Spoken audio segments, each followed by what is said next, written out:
Hello everyone, ఈరోజు నాకు ఇష్టమైన వారి కోసం ఈ స్టోరీ అప్లోడ్ చేస్తున్నాను.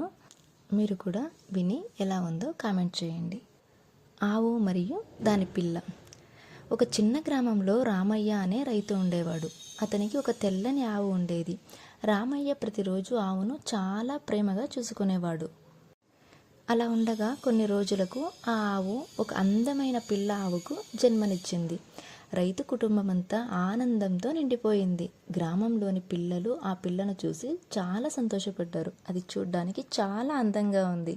ఆవు తన పిల్లను ఎంతో ప్రేమగా చూసుకునేది. ప్రతి ఉదయం ఆవు తన పిల్లకు పాలు తాగించేది.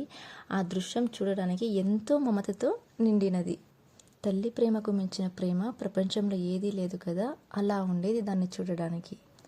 అలా ఉండగా ఒకరోజు రామయ్యకు కష్టాలొచ్చాయి. పంటలు పాడైపోయాయి. డబ్బు లేకపోవడంతో రామయ్యకు ఆవుని అమ్మాల్సిన పరిస్థితి వచ్చింది. ఇక నుంచి ఆవు వల్ల ఎటువంటి ప్రయోజనం లేదని, అమ్మితే డబ్బులైనా వస్తాయని ఆలోచించాడు. ఆవుని అమ్మకానికి రామయ్య మార్కెట్లోకి తీసుకెళ్లాడు. ఆవు తన పిల్ల వైపు చూసి మృదువుగా అరిచింది. ఆ దృశ్యం చూస్తే ఎవరికైనా హృదయం పగిలిపోతుంది. పాపం, ఆవు లేకుండా ఆ పిల్ల ఏం తినాలో తెలియక మృదువుగా అరుస్తూ రాత్రి పగలు తల్లి కోసం ఎదురు చూసింది. రామయ్య కూడా బాధతో నిండిపోయాడు. కొన్ని రోజుల తర్వాత రామయ్య కొత్త యజమాని దగ్గరికి వెళ్ళి ఆవును తిరిగి కొన్నాడు.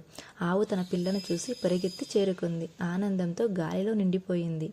ప్రేమ ఏ కష్టాన్నైనా జయిస్తుంది, కానీ మాతృ ప్రేమ ఎప్పటికీ అమూల్యమే.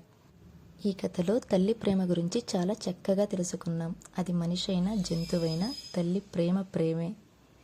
అయితే మీకు కూడా కథ ఎలా అనిపించిందో, మీ అమ్మ ప్రేమ గుర్తొచ్చిందా లేదని, ఇంకా ఎటువంటి కథలు కావాలని కామెంట్ చేయండి. వీడియో నచ్చితే ఛానల్ సబ్స్క్రైబ్ చేసుకొని లైక్ చేసి షేర్ చేయండి.